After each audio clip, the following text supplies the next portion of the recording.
Hello everyone, कैसे हैं आप सभी। आई होप अच्छे एंड स्वस्थ होंगे और अपनी तैयारी है वो अच्छे से कंटिन्यू कर रहे होंगे। रिवीजन है वो ज़्यादा से ज़्यादा कर रहे होंगे।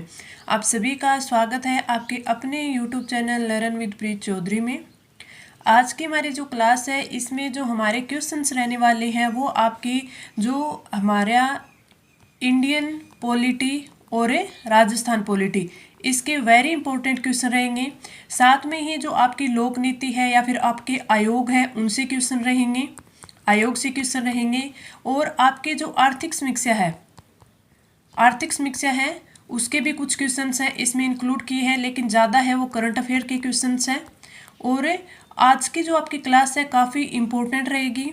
और आपके कमेंट आ रहे थे कि मैम हमें आर्थिक समीक्षा, करंट और इंडियन हिस्ट्री इन तीनों की भी क्लास प्रोवाइड कराओ। तो मैं आपको सारी क्लासेज है वो एक एक करके प्रोवाइड करवा दूंगी। आपकी इंडियन हिस्ट्री की है वो भी क्लास आपको प्रोवाइड करवाऊंगी, इंडियन ज्योग्राफी की भी। और अभी आपने बोला है तो एक करंट अफेयर्स की और एक क्लास है वो आर्थिक समीक्षा और करंट अफेयर दोनों की, आर्थिक समीक्षा और करंट अफेयर है दोनों की। मैंने आपको जो आर्थिक समीक्षा के क्वेश्चन करवाए हैं वो काफ़ी अच्छे से करवा के मैंने बार बार जो आपके टेस्ट लिए हैं उनमें इंक्लूड करके है इनको रिवाइज भी करवाया है ताकि इनका जो डेटा है वो आपको याद रह जाए।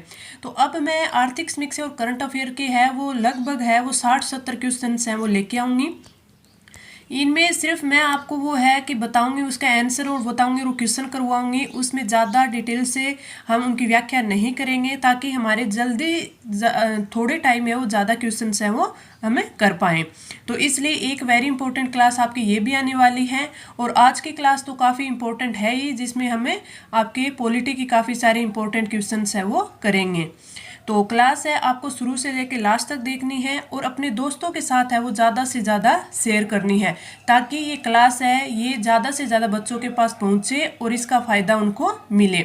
तो चलिए आज की जो क्लास है वो स्टार्ट करते हैं।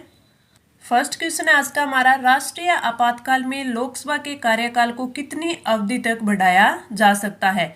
3 माह के लिए, 6 माह के लिए, 1 साल तक के लिए और 2 साल तक के लिए। तो जो राइट आंसर है वो होगा ऑप्शन है थर्ड। जो राष्ट्रीय आपातकाल है, जो राष्ट्रीय आपातकाल के इसमें जो लोकसभा का कार्यकाल है वो 1 वर्ष तक के लिए बढ़ाया जा सकता है। वो भी कब है, एक बार के लिए, ये नहीं कि पूरा ही नहीं, एक बार के लिए है वो 1 वर्ष तक बढ़ाया जा सकता है। जब आपातकाल समाप्त हो जाता है तो ये अवधि है वो 6 माह तक रहती है, ये अवधि 6 माह तक हो सकती है। और एक बात याद रखना कि एक बार लोकसभा का कार्यकाल आपातकाल में बढ़ाया गया था, कब, 1976 से 77 में है ये बढ़ाया गया था। तो ये भी आप याद रख सकते हैं। तो एक बार में बढ़ाया जाता है लोकसभा का कार्यकाल 1 वर्ष। तो राइट आंसर हो जाएगा ऑप्शन थर्ड। आगे बढ़ते हैं, हमारा अगला क्वेश्चन, ग्राम न्यायालय के संदर्भ में निम्नलिखित कथनों पर विचार कीजिए। वर्ष में ग्राम न्यायालय की स्थापना की गई। इसमें आपका आएगा किस वर्ष में, यानी यहाँ पे 2007 था, ठीक है। 2007 में ग्राम न्यायालय की स्थापना की गई। यह भ्रमणशील अदालतें हैं जो ग्राम पंचायत स्तर पर जाकर मामलों की सुनवाई करती हैं। यह दीवानी एवं फौजदारी दोनों प्रकार के मुकदमों की सुनवाई करती है। तो ये कथन सही है। तो इसमें जो हमारा राइट आंसर है ये है हमारा ऑप्शन है फोर्थ, तीनों ही सही है। 2007 में तो ग्राम न्यायालय की स्थापना की गई थी और ये भ्रमणशील अदालतें जो ग्राम स्तर पर जाकर मामलों की सुनवाई करती हैं। दीवानी और फौजदार दोनों प्रकार के मुकदमे की सुनवाई होती है। इसके साथ ही जो इसके निर्णय के विरुद्ध है वो 1 माह तक है वो अपीलें कर सकते हैं। 1 माह में इसके विरुद्ध है वो अपीलें की जाती है, की जा सकती है। दूसरा कि जो हमारा हाई कोर्ट होता है, हाई कोर्ट की अनुमति से राज्य सरकार, हाई कोर्ट की अनुमति से राज्य सरकार है वो प्रथम श्रेणी के मजिस्ट्रेट को नियुक्त करती है। कौन सी श्रेणी, प्रथम श्रेणी के मजिस्ट्रेट को नियुक्त करती है। तो तीनों चीजें अच्छे से याद रखनी है। 2007 में स्थापना की गई और इसमें अगर इसके विरुद्ध अपील करनी है तो 1 माह में होगी। और हाईकोर्ट की अनुमति से राज्य सरकार है वो प्रथम श्रेणी के मजिस्ट्रेट को नियुक्त करती है। तो राइट आंसर ऑप्शन फोर्थ। आगे बढ़े, अगला क्वेश्चन, राज्यसभा के संदर्भ में निम्नलिखित कथनों पर विचार कीजिए। नई अखिल भारतीय सेवाओं का सर्जन करना राज्यसभा की एकांतिक शक्ति है।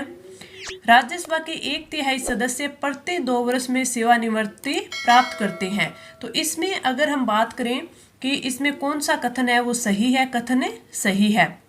केवल बी, ए और बी दोनों, और न तो एक और न वो बी। तो आपका राइट आंसर हो जाएगा ऑप्शन सी, ए व बी दोनों सही है। अगर हम संविधान के अनुच्छेद 80 की बात करें तो अनुच्छेद 80 में राज्यसभा की संरचना का उल्लेख किया गया है। राज्यसभा की संरचना का उल्लेख किया गया है। और राज्यसभा के सदस्यों का कार्यकाल है वो 6 वर्ष होता है। कार्यकाल कितना होता है? सदस्यों का होता है 6 वर्ष, जो कि 1/3 सदस्य है वो प्रति 2 वर्ष के बाद है वो सेवानिवृत्त हो जाते हैं, होते रहते हैं। और अनुच्छेद अगर 312 की बात करें तो 312 के अनुसार जो राज्यसभा प्रस्ताव पारित कर नई अखिल भारतीय सेवाओं का जो सेवाएं है वो स्थापित करने का अधिकार है वो केंद्र सरकार को दे सकती है। तो आपको अनुच्छेद 80 और अनुच्छेद 312 दोनों याद रखने हैं, वेरी इंपॉर्टेंट है। आपका 80 है उसमें तो राज्यसभा की संरचना दी हुई है, और 312 है उसमें दिया हुआ है कि राज्यसभा है वो प्रस्ताव है पारित कर नई अखिल भारतीय सेवाएं स्थापित करने का अधिकार है किसको दे सकती है? सेंट्रल सरकार को दे सकती है। तो आपका जो राइट आंसर होगा ऑप्शन है 3 हो जाएगा। आगे बढ़ते हैं, अगला क्वेश्चन। मंत्रिपरिषद का सदस्य बिना राज्य विधानसभा का सदस्य बने कितने समय तक अपने पद पर रह सकता है? 6 सप्ताह तक, 1 वर्ष तक, 6 माह तक और 2 वर्ष तक। तो जो राइट आंसर होगा वो कौन सा होगा? वो होगा हमारा 6 माह तक। संविधान का जो अनुच्छेद 164 है उसके तहत कोई भी मंत्री अगर निरंतर यानी लगातार है वो 6 माह की अवधि तक, लगातार 6 माह की अवधि तक है राज्य के विधानमंडल का सदस्य नहीं है, इस अवधि की समाप्ति पर वो मंत्री है वो नहीं रहेगा, अगर वो 6 माह तक अनुपस्थित रहता है तो।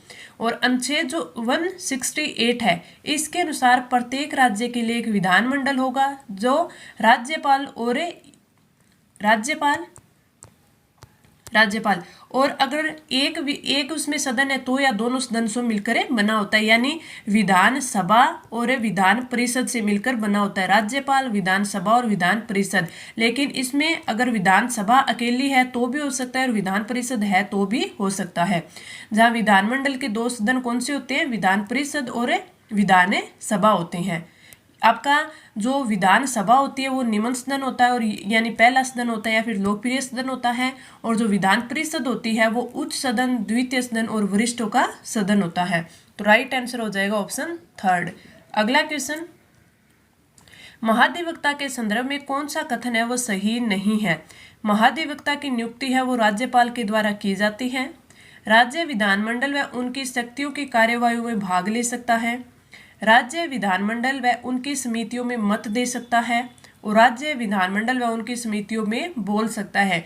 तो देखते ही हमें पता चल गया कि जो आपका राइट आंसर होगा वो होगा ऑप्शन 3, जो कि इसमें असत्य दिया हुआ है। क्यों? क्योंकि महाधिवक्ता होता है उसका अगर आपको उल्लेख पूछ ले कि संविधान के कौन से अनुच्छेद में महाधिवक्ता का उल्लेख है तो वो है 165 में। महाधिवक्ता है वो राज्य सरकार का प्रथम विधिक अधिकारी होता है। क्या होता है? प्रथम विधिक अधिकारी। पहली चीज, भारत में स्थित किसी भी न्यायालय में सुनवाई कर सकता है, लेकिन यह राज्य सरकार के विरुद्ध है वो किसी भी मामले में सुनवाई नहीं कर सकता। तो एक चीज ये आप ध्यान से रखना, भारत के किसी भी आपके कोर्ट में सुनवाई कर सकता है लेकिन राज्य सरकार के विरुद्ध में नहीं करेगा। और महाधिवक्ता है वो विधानसभा या फिर संबंधित समिति अथवा उस सभा में जहाँ के लिए भी वो अधिकृत किया गया है उसमें वो भाग ले सकता है, उसमें बोल सकता है, लेकिन वो मत है वो नहीं दे सकता, यानी उसे मताधिकार का अधिकार नहीं होता। तो आपका राइट आंसर हो जाएगा ऑप्शन 3।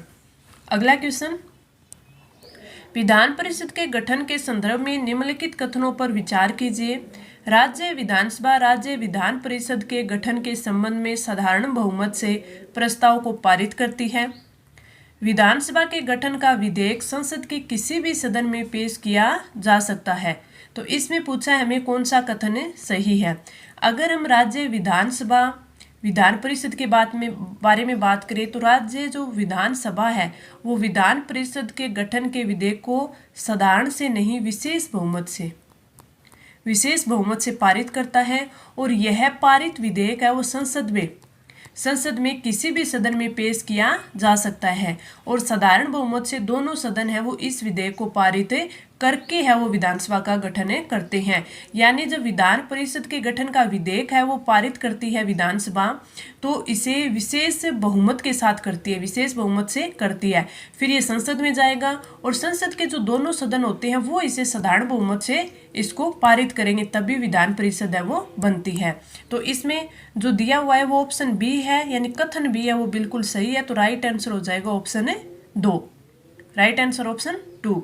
आगे बढ़े, अगला क्वेश्चन। पंचायती राज संस्थाओं के विकास के संदर्भ में निम्नलिखित समितियों के गठन को कालानुक्रम में व्यवस्थित करें। एल.एम. सिंघवी समिति, पी.के. थुंगुन समिति, जी.वी.के. राव समिति और सही कूट का चयन करना है। जब पंचायती राज संस्था या पंचायती राज की बात आती है तो इसमें 4 जो समितियाँ होती है वो वेरी इंपॉर्टेंट होते हैं। 3 इसमें दे रखे, एक मैं आपको बताऊंगी। एक आपकी होती है पहले अशोक मेहता समिति, अशोक मेहता समिति। ये कब की है? ये है 1977-78 की समिति। ठीक है, ये 1977 की तो समिति है और इसने 1978 में है इसने अपनी रिपोर्ट दी थी।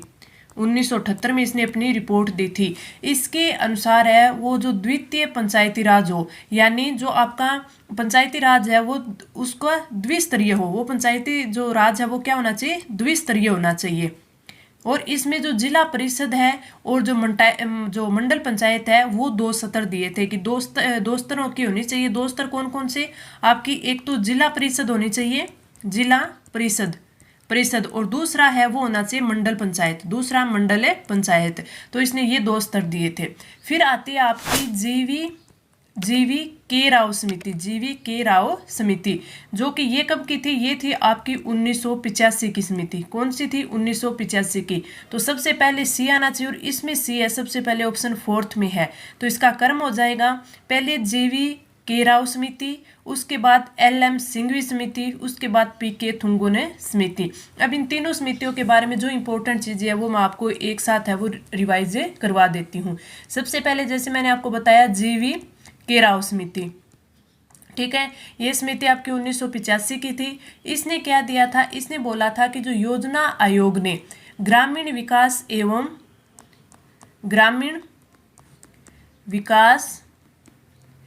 एवं गरीबी निवारण कार्यक्रम है उसकी समीक्षा के लिए है। गरीबी निवारण कार्यक्रम उसकी समीक्षा के लिए है। इस समिति का 1985 में है वो क्या किया था? इसकी स्थापना की थी। और जो पंचायती राज संस्थाओं के संदर्भ में इसने जिला स्तर पर तो जिला विकास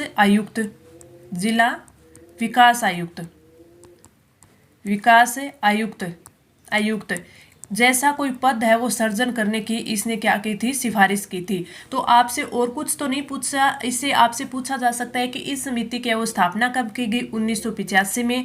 दूसरा कि ये किस कार्यक्रम की समीक्षा इसने की थी? तो आप बताना, ग्रामीण विकास एवं गरीबी निवारण कार्यक्रम की इसने समीक्षा की थी। तीसरी आपसे पूछी जा सकती है कि पंचायती राज संस्थाओं के संदर्भ में इसने किस पद के स्थापित करने की अनुशंसा की थी? ये वेरी इंपॉर्टेंट बन जाता है। तो आपसे अगर पूछ ले कि जिला विकास आयुक्त पद की स्थापना की अनुशंसा है वो किस समिति ने की थी, तो आपको याद रखना है जीवी के राव समिति ने की थी। वेरी इंपॉर्टेंट बन जाता है। अगली हमारी आती है थुंगुन समिति। अगली कौन सी आती है? थुंगन समिति। थुंगन समिति है, इसकी स्थापना हुई थी 1988 में और इस समिति ने वो पंचायती राज को संवैधानिक आधार देने का है वो समर्थन किया था, इसका समर्थन किया था। लेकिन जो थुंगुन समिति है उसके अनुसार जो भारत में जो पंचायतों का संबंध है, भारत में पंचायतों का संबंध है वो सीधा आपके सेंट्रल गवर्नमेंट से होना चाहिए, यानी सीधा है वो संघ सरकार से होना चाहिए, ठीक है। तो अतः समिति ने पंचायती राज को राज्यों का विषय नहीं माना था। तो आपसे क्वेश्चन क्या पूछा जा सकता है कि कौन सी समिति ने है वो पंचायती राज को है वो राज्यों का विषय नहीं माना था, राज्यों का विषय नहीं माना। तो ये आपसे पूछ ले तो आपको याद रखना है थुंगुन समिति ने ऐसा किया था। तीसरी आती है आपकी एल.एम. सिंघवी समिति। तो इसकी स्थापना हुई थी 1986 में। और इसमें आप एक चीज याद रखना कि जो राजीव गांधी सरकार है उन्होंने लोकतंत्र और जो विकास के लिए एक समिति की स्थापना की थी। लोकतंत्र और उसके विकास के लिए पंचायतों के जो आपका पंचायतों है उनके लिए की थी। और उस समिति का नाम क्या था? पुनर्जीवन नामक एक समिति की स्थापना की थी। और इस समिति के जो आपके अध्यक्ष थे वो कौन थे? लक्ष्मीमल सिंह भी थे। तो ये मैंने जो 3-4 चीजें इंपॉर्टेंट बताई और मैंने बता भी दिया कि इनसे क्वेश्चन है वो किस प्रकार बन सकता है। तो आप जब भी इन समितियों को याद करें तो थोड़ी सी इन चीजों पर थोड़ा अच्छे से ध्यान करना, इनको अच्छे से रिकॉल करना, ताकि इनसे क्वेश्चन है वो बिल्कुल हमारा सही हो जाए। तो राइट आंसर मैंने आपको बता ही दिया कि इसका राइट आंसर है वो 4th ऑप्शन हो जाएगा। और ये चारों की चारों समितियां मैंने आपको अच्छे से बता दी। अब हम बढ़ते हैं आगे। हमारा अगला क्वेश्चन, उपभोक्ता संरक्षण अधिनियम 1986 के तहत निम्नलिखित में से किसे शामिल किया गया है? राज्य उपभोक्ता संरक्षण आयोग को, राष्ट्रीय उपभोक्ता संरक्षण आयोग को, जिला उपभोक्ता मंच को और उपरोक्त सभी। तो आपका जो राइट आंसर होगा वो होगा ऑप्शन 4th। उपभोक्ता विवादों को निपटाने के लिए जिला स्तर पर तो आपका आता है, जिला उपभोक्ता संरक्षण जिला स्तर पर आता है जिला उपभोक्ता संरक्षण। राज्य स्तर की बात करें तो राज्य स्तर पर आता है आपका राज्य उपभोक्ता संरक्षण आयोग। और राष्ट्रीय स्तर की बात करें तो राष्ट्रीय स्तर पर आता है आपका राष्ट्रीय उपभोक्ता संरक्षण आयोग। तो इन सब की बात करें तो संरक्षण आयोग की स्थापना है वो की गई है। तो राइट आंसर ऑप्शन 4th हो जाएगा। आगे बढ़ते हैं अपना अगला क्वेश्चन, निम्नलिखित में से जिलाधीश के कौन सा कर्तव्य जिला कलेक्टर के रूप में होते हैं? ये भी पूछा जा सकता है कई बार आपसे क्वेश्चन। जिले में कृषि ऋण का वितरण, पुलिस व जेलों का निरीक्षण, जनगणना के कार्य को संपन्न करवाना और जिले में होने वाले चुनाव का नियंत्रण एवं निरीक्षण करना। तो आपका जो राइट आंसर होगा वो होगा ऑप्शन 1st। एक बार हम जो जिलाधीश के कार्य जिला कलेक्टर के रूप में होते हैं वो सारे देख लेते हैं। कौन कौन से? जिलाधीश जिले में कृषि ऋण का है वो वितरण करता है। भूमि राजस्व का संग्रहण करता है, राजस्व का संग्रहण भी करता है। दूसरा, वो भूमि सुधार संबंधित कार्य भी करता है, भूमि सुधार संबंधित कार्य भी करता है।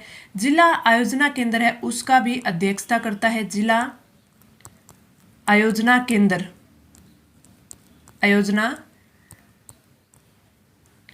जिला योजना केंद्र है, केंद्र की अध्यक्षता भी वो करता है। प्राकृतिक आपदा के समय जो आपदा प्रबंधन है वो भी वो करता है। तो ये सारे कार्य है वो जिला कलेक्टर के रूप में करता है, आपदा प्रबंधन कार्य भी करता है।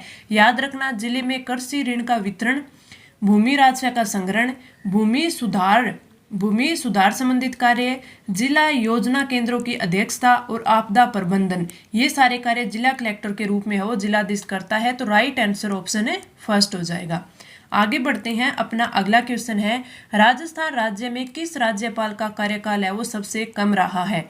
सरदार दरबारा सिंह, डॉक्टर संपूर्णानंद सिंह, सरदार जोगेंद्र सिंह, सुखदेव प्रसाद। तो इसमें जो आपका राइट आंसर होगा ऑप्शन 1st हो जाएगा। सरदार दरबारा सिंह है, उनका कार्यकाल 1 मई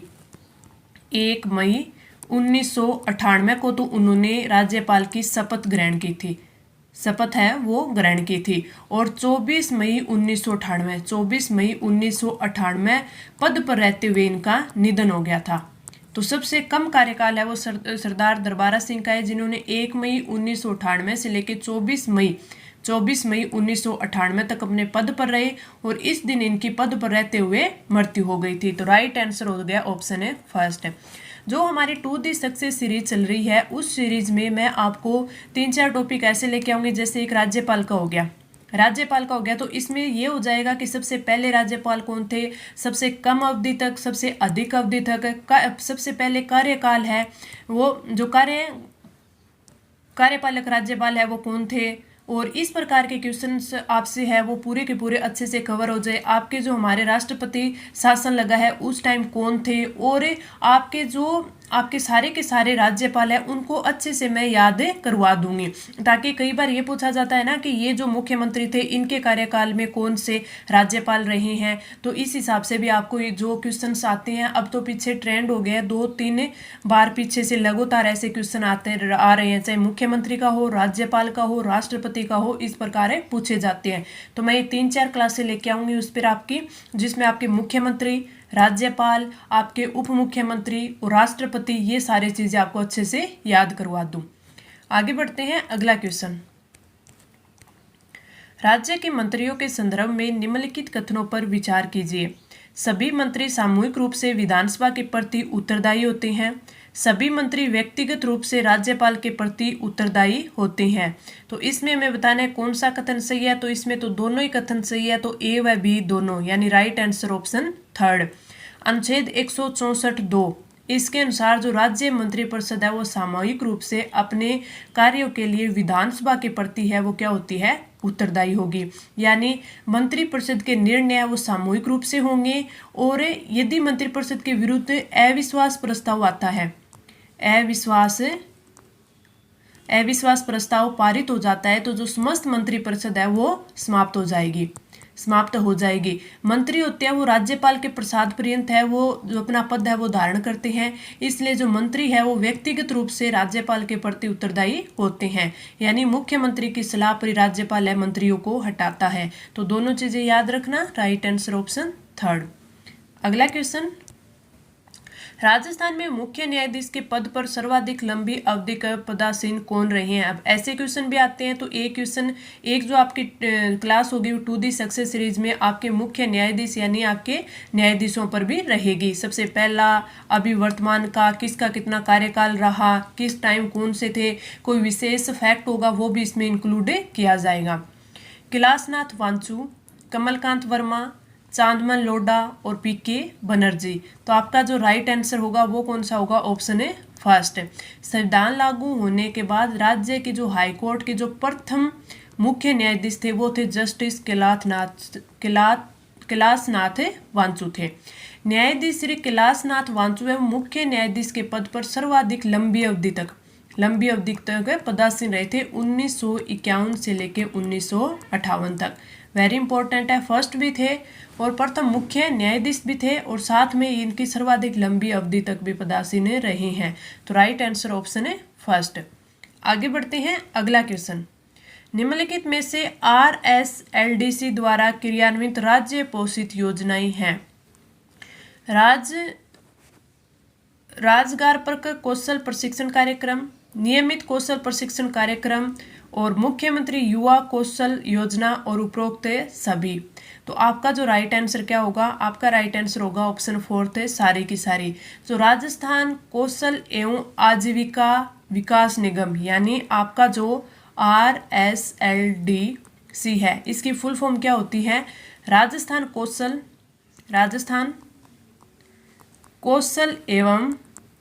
एवं आजीविका विकास निगम। इसके द्वारा क्रियान्वित राज्य की पोषित योजनाएं कौन कौन सी है। एक तो राजगार परक कौशल प्रशिक्षण कार्यक्रम, नियमित कौशल प्रशिक्षण कार्यक्रम और मुख्यमंत्री युवा कौशल योजना। तो राइट आंसर ऑप्शन फोर्थ। आगे बढ़ते हैं, अगला क्वेश्चन। दीनदयाल उपाध्याय योजना कौशल योजना के संदर्भ में निम्नलिखित कथनों में से सत्य कूट को चुनिए। यह योजना वर्ष 2014 में प्रारंभ की गई। ग्रामीण क्षेत्र में 25 से 35 वर्ष के युवाओं के कौशल विकास हेतु इस योजना की शुरुआत की गई है और इस योजना का क्रियान्वयन ग्रामीण विकास मंत्रालय द्वारा किया जा रहा है। तो राइट आंसर की बात करें तो इसमें ए और सी है, वो दोनों कथन बिल्कुल सही है।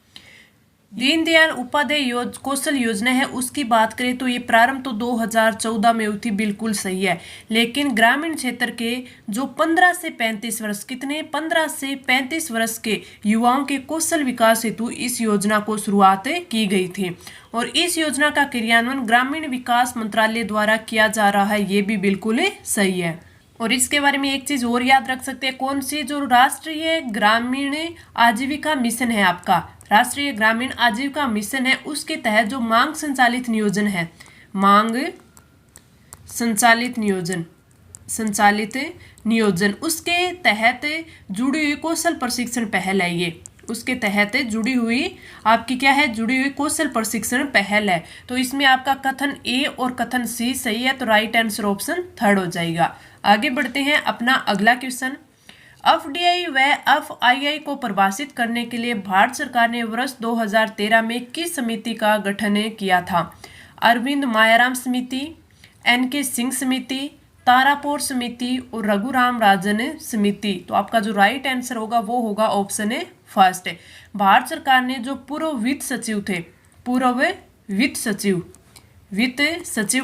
कौन थे? ये थे आपके वित्त सचिव, ये थे अरविंद मायाराम। इनके अध्यक्षता में मार्च 2013 में एक समिति का गठन किया, जिसका उद्देश्य क्या था कि जो एफडीआई है और एफआईआई उनको परिभाषित करना, इसका क्या था, उद्देश्य था। और इसकी रिपोर्ट है वो इन्होंने 2014 में प्रस्तुत की थी। तो रिपोर्ट आपसे पूछ ले तो 2014 में प्रस्तुत की थी और इस समिति का गठन मार्च 2013 में हुआ था। और इसके बारे में क्या पूछा जा सकता है कि समिति ने जो अंतर्राष्ट्रीय मानक है उनके आधार पर स्पष्ट किया था कि जो एफडीआई है उसका तात्पर्य ऐसे विदेशी निवेशी है जिसने देश में किसी कंपनी में 10% से अधिक मतदान शक्ति के बराबर निवेश किया है। और वहीं अगर 10% से नीचे के विदेशी निवेश को क्या बोलेंगे, एफआईआई। तो दोनों चीज याद रखना कि ऐसी विदेशी निवेश से है आपका एफडीआई होगा कि जो 10% से अधिक का हो, और 10% के नीचे के विदेशी निवेश को क्या कहेंगे, एफआईआई। दोनों को अच्छे से याद रखना। राइट आंसर ऑप्शन फर्स्ट हो जाएगा। अगला क्वेश्चन है आवधिक श्रम बल सर्वेक्षण आपके PLFS का गठन किस समिति की सिफारिश के आधार पर किया गया? अमिताभ कुंडू, राजीव रंजन, रमेश बिंदुड़ी, रघुराम राजन। तो राइट आंसर हो जाएगा ऑप्शन है फर्स्ट है। आवधिक श्रम बल सर्वेक्षण का गठन है वो अमिताभ कुंडू की अध्यक्षता वाली एक समिति की सिफारिश के आधार पर किया गया था। और यह देश में जो रोजगार की स्थिति थी उसके साथ साथ कई स्तर पे जो डेटा है उन डेटा को भी एकत्रित किया, जैसे बेरोजगारी स्तर को, साथ में रोजगार के प्रकार और उससे संबंधित जो भागीदार होंगे उनकी, और साथ में जो विभिन्न प्रकार की नौकरियां हैं उनको, उनसे जो अर्जित मजदूरी है, विभिन्न प्रकार की नौकरियों में जो अर्जित मजदूरी है उनको, इनके किए गए कार्यों के घंटों की संख्या, ये सब भी इन्होंने एक तरह किए थे। तो राइट आंसर आ जाएगा ऑप्शन है फर्स्ट। अगला क्वेश्चन, भीम यूपीआई पर विकसित एनपीसीआई के शिकायत निवारण ऐप का क्या नाम है? इसका क्या नाम है? डिजिटल भुगतान करने के लिए भारत की जो इकाई है भारतीय राष्ट्रीय भुगतान निगम, कौन सी? भारतीय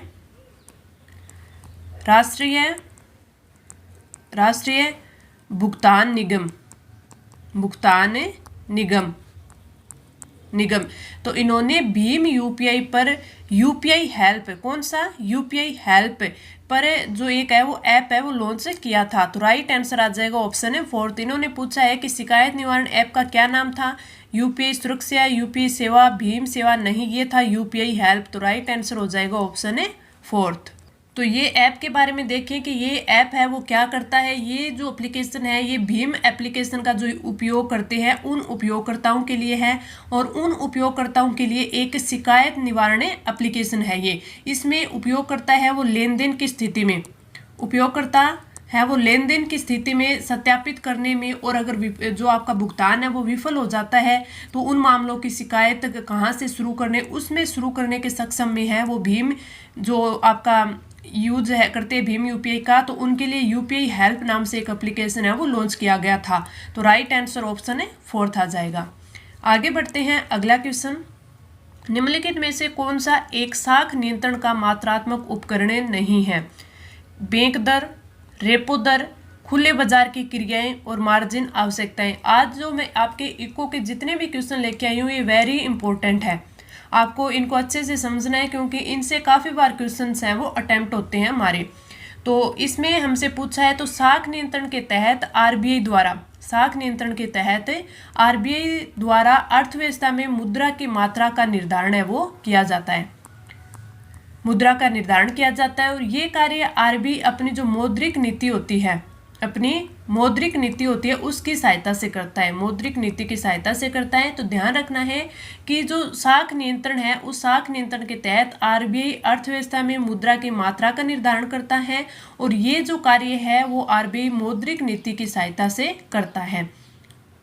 और ये तो हमने देख लिया साख नियंत्रण। अगर हम साख संतुलन यानी आपके साख नियंत्रण क्रेडिट बैलेंस की बात करें तो साख संतुलन हेतु जो आरबीआई है, आरबीआई द्वारा मौद्रिक नीति जारी की जाती है और इस मौद्रिक नीति के तहत आरबीआई है वो 2 उपकरणों का उपयोग करता है।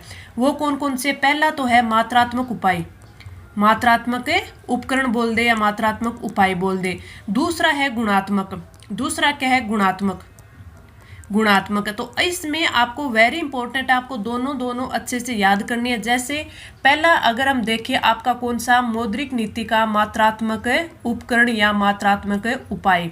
मात्रात्मक उपाय इसमें आपके क्या क्या होती है? इसमें बैंक दर होती है। दूसरा आपका नगद आरक्षित अनुपात जिसे क्या बोलते हैं? अनुपात, जिसे बोलते हैं CRR पहला। दूसरा आपका आता है बैंक दर हो गई, नगद आरक्षित अनुपात हो गया और आपका एक आता है रेपो दर व रिवर्स रेपो दर, व रिवर्स रेपो दर ये कौन सा होता है? ये LAF होता है। एक आता है आपका MSF वह खुले बाजार की प्रक्रिया।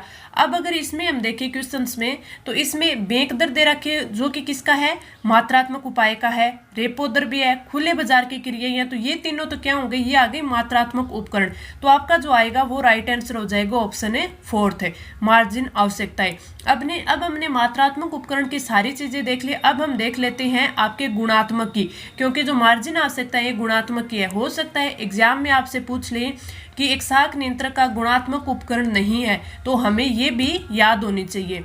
तो हम इसका देखते हैं। तो दूसरा जो हमारा होता है वो होता है गुणात्मक उपकरण या फिर मौद्रिक नीति के गुणात्मक उपाय। इसमें कौन कौन सा होता है? सबसे पहले तो जो हमने ऑप्शन में देखा था वही होता है कि मार्जिन आवश्यकताओं का निर्धारण, मार्जिन आवश्यकता का निर्धारण।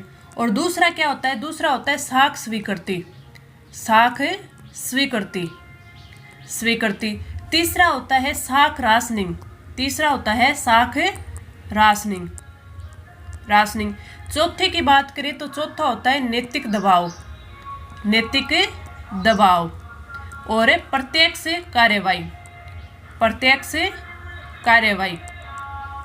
कार्यवाही।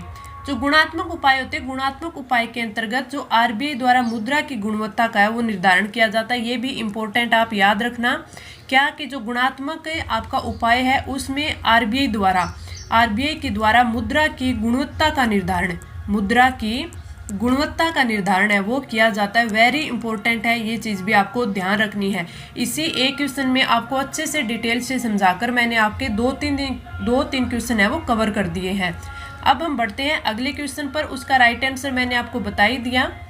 राज्य को राजस्थान में आयातकों व निर्यातकों को सूखे बंदरगाह इनलैंड कंटेनर डिपो के माध्यम से निर्यात इंफ्रास्ट्रक्चर सेवाएं प्रदान करता है। ये सूखे बंदरगाह स्थित है कहाँ पर है? अगर हम शुष्क बंदरगाहों की बात करें, शुष्क बंदरगाह डिपो की बात करें तो पहले की देखते हैं मानसरोवर जयपुर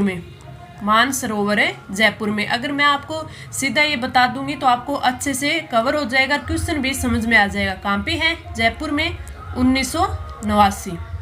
दूसरा अगर देखें बासनी कहाँ पे है? जोधपुर कब से? 1995। तीसरा भिवाड़ी, और भिवाड़ी पता है कहाँ पे? अलवर और ये कब से? 1999। अगले की बात करें, अगला हमारा चौथा है भीलवाड़ा। इन चीज़ों को अच्छे से कवर करना है। मैं इसलिए आपको पूरा का पूरा उसके अंदर का जितना भी हमसे क्वेश्चन बन सकता है पूरे आपको अच्छे से समझा रही हूँ, वो भी इजी वे में। ये कब है? 2000। 5वां आता है आपका बीकानेर, जो कि निर्माणाधीन है, बीकानेर। और एक आता आपका सीतापुरा जयपुर, सीतापुरा जयपुर, जयपुर। तो इसमें अब हमें देखना है कि कौन कौन सा दे रखा है इसने, कि जयपुर है, जोधपुर है, भीलवाड़ा है, भिवाड़ी है, ठीक है। जयपुर, जोधपुर, अलवर, उदयपुर नहीं है, जयपुर उदयपुर नहीं है, जयपुर, जोधपुर, भीलवाड़ा, अजमेर नहीं है। तो राइट आंसर हमारा क्या हो जाएगा? ऑप्शन है फर्स्ट है। अब देखो हमें ये तो याद रखनी है कि शुष्क बंदरगाह कहाँ कहाँ पर है, जैसे मानसरोवर जयपुर भी याद करना है, बासनी जोधपुर में, भिवाड़ी अलवर में, भीलवाड़ा, बीकानेर और सीतापुरा जयपुर। तो राइट आंसर ऑप्शन है फर्स्ट हो जाएगा। आगे बढ़ते हैं, अगला क्वेश्चन। 2009 की एस तेंदुलकर के रिपोर्ट के अनुसार 2004-05 में जनसंख्या का कितना प्रतिशत भाग है वो गरीबी रेखा से नीचे रहा था?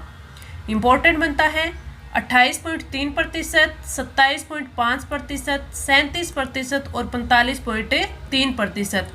अगर हम 2009 की एस तेंदुलकर रिपोर्ट के अनुसार देखें तो 2004-05 में जो जनसंख्या थी, जनसंख्या का 37% भाग है वो गरीबी रेखा से नीचे रहा था।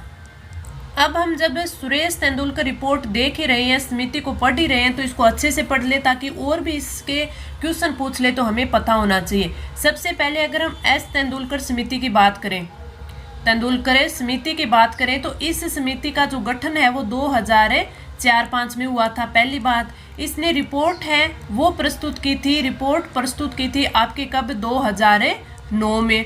और इन्होंने जो गरीबी गणना का आधार है, गरीबी गणना का आधार, गणना का आधार है वो माना था एमआरपी को। किसको माना था? एमआरपी को। और इस समिति के अनुसार है जो ग्रामीण क्षेत्र और शहरी क्षेत्र में जो गरीबी रेखा प्रति व्यक्ति इन्होंने देखी थी, प्रति व्यक्ति इन्होंने जो देखी थी, आगे लिख देती हूँ मैं, अच्छे से समझ में आ जाएगा।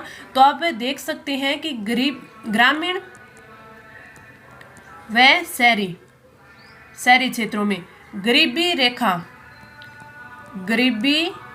रेखा प्रति व्यक्ति, अगर हम बात करें प्रति व्यक्ति की तो आपका हो जाएगा प्रति व्यक्ति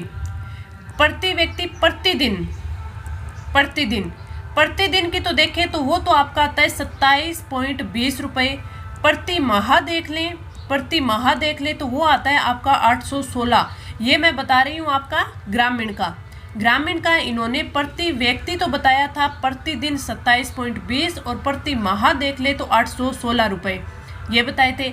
शहरी में देखें तो प्रतिदिन है इन्होंने 33.3 रुपये बताए थे, और अगर प्रति माह देख ले तो प्रति माह इन्होंने 1000 रुपये बताए थे। वेरी इंपॉर्टेंट है, पूछा जा सकता है आपसे। और इसमें आपको एक चीज़ याद रखनी है, एक आपको प्रतिदिन और प्रति माह दोनों ध्यान रखना है। प्रतिदिन 27.20, इधर 33.3 रुपये, प्रति माह 816 और 1000 रुपये। इस क्वेश्चन का राइट आंसर मैंने आपको बता ही दिया, ऑप्शन है थर्ड हो जाएगा। लेकिन हमें अच्छे से पूरी रिपोर्ट देख ली तो हमें अगर और भी इससे कोई क्वेश्चन बनेगा तो अच्छे से हमारा कवर हो जाएगा। अगला क्वेश्चन देखें कि राजस्थान की 11वीं पंचवर्षीय योजना में विकास शीर्ष पर सर्वाधिक व्यय का प्रावधान किया गया। परिवहन पर, कृषि एवं संबंध योजनाएं, सेवाएं, उद्योग व खनिज व ऊर्जा। तो राइट आंसर हो जाएगा ऑप्शन फोर्थ है ऊर्जा। राजस्थान की 11वीं पंचवर्षीय योजना में विकास शीर्ष पर सर्वाधिक व्यय है वो ऊर्जा पर किया गया था। तो आपका राइट आंसर ऑप्शन है फोर्थ हो जाएगा। आगे बढ़े, अगला क्वेश्चन। राजस्थान में जनगणना 2011 के अनुसार सर्वाधिक जनसंख्या वाले जिलों को अवरोही क्रम होगा। आपको एक चीज बता दूं, आज शाम की जो 2D सक्सेस सीरीज है, उस 2D सक्सेस सीरीज में मैंने आपको भारत की जनगणना इसको वेरी इंपॉर्टेंट अच्छे से मैंने आपको सारे के सारे फैक्ट कवर करके शॉर्ट नोट्स के रूप में आपको ये करवाई है। क्लास मैंने रिकॉर्ड कर दी है, आज शाम को आपकी क्लास अपलोड कर दी जाएगी। तो सभी को बिना भूले ये क्लास देखनी है, इससे आपके 2 से 3 क्वेश्चन है वो कवर हो जाएंगे। भारत की जो जनगणना है वो पूरे अच्छे से मैंने इस क्लास में कवर की है। आपकी शायद ये 20-22 मिनट की क्लास होगी, तो वेरी इंपॉर्टेंट है, इस क्लास को सभी को देखना है अच्छे से।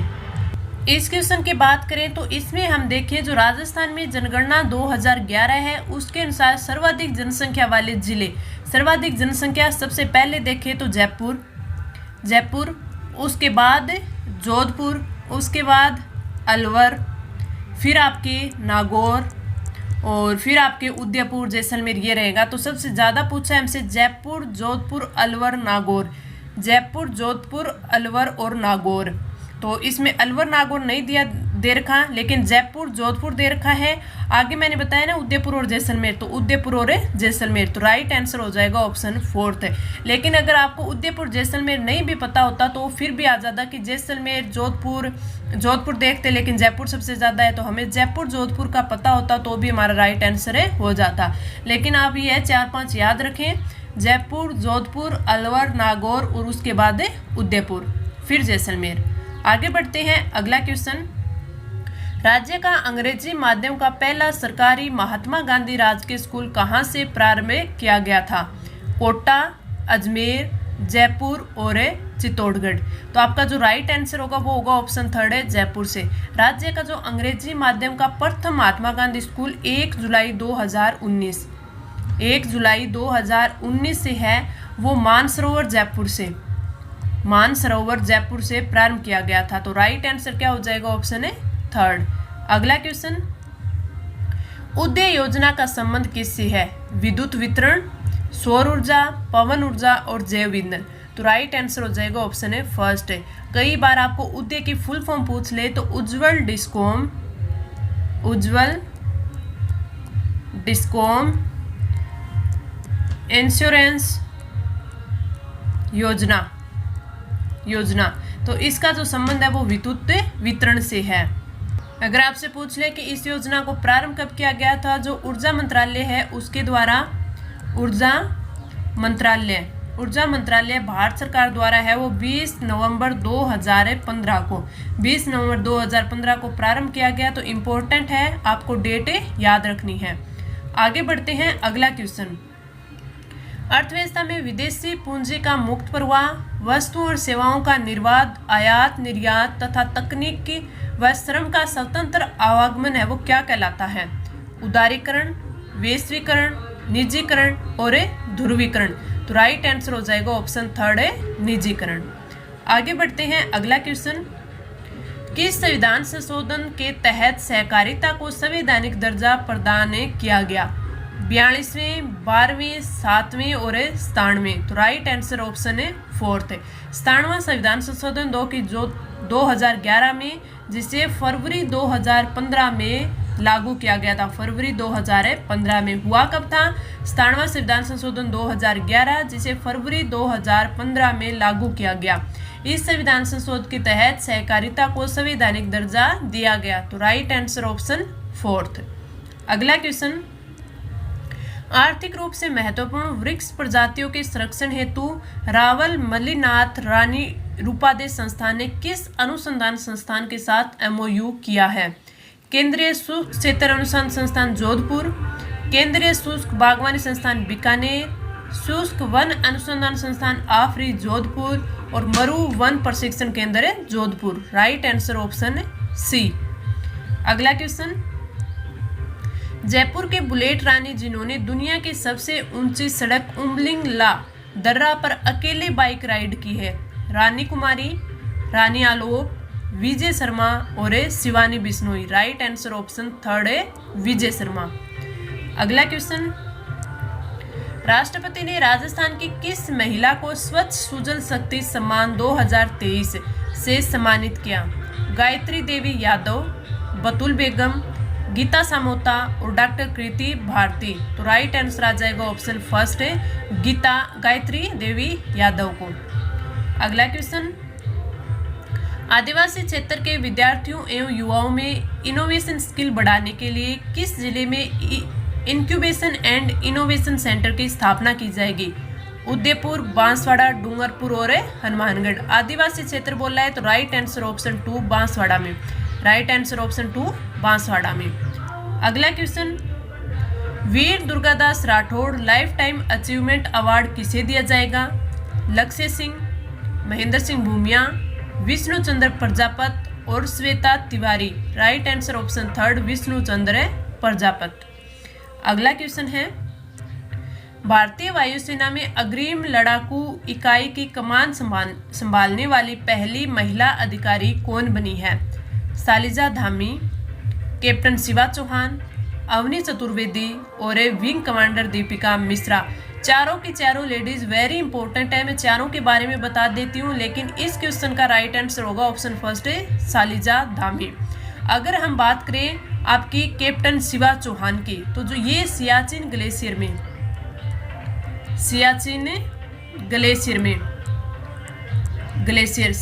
ग्लेशियर में तैनात होने वाली पहली भारतीय सेना महिला अधिकारी, पहली भारतीय सैन्य महिला अधिकारी बनी है, तो वेरी इंपॉर्टेंट है। अगली बात करें अवनी चतुर्वेदी की, तो देश की पहली जो फाइटर पायलट है, पहली फाइटर पायलट, ये भी इंपॉर्टेंट है। और चौथी है विंग कमांडर दीपिका मिश्रा, तो वायु सेना मेडल पुरस्कार से सम्मानित, वायु सेना मेडल पुरस्कार से सम्मानित। चारों की चारों है, वेरी इंपॉर्टेंट है, याद रखना। शालिजा धामी है वो लड़ाकू इकाई की कमान संभालने वाली पहली महिला अधिकारी। कैप्टन शिवा चौहान सियाचिन ग्लेशियर पर तैनात होने वाली पहली भारतीय सैन्य महिला अधिकारी। और दीपिका मिश्रा हैं वो वायुसेना मेडल पुरस्कार से सम्मानित। और अवनी चतुर्वेदी पहली फाइटर पायलट। तो राइट आंसर ऑप्शन फर्स्ट। अगला क्वेश्चन, 30 मार्च 2023 को राजस्थान दिवस को राज्य सरकार द्वारा किस रूप में मनाया गया? खुशहाली दिवस, लाभार्थी उत्सव, स्थापना उत्सव और सामाजिक उत्सव। राइट आंसर ऑप्शन 2 लाभार्थी उत्सव। ये आपके राज्य कृषि प्रबंधन संस्थान दुर्गापुरा में आयोजित हुआ। तो पूछा जा सकता है, तो आप याद रखना राज्य कृषि प्रबंधन संस्थान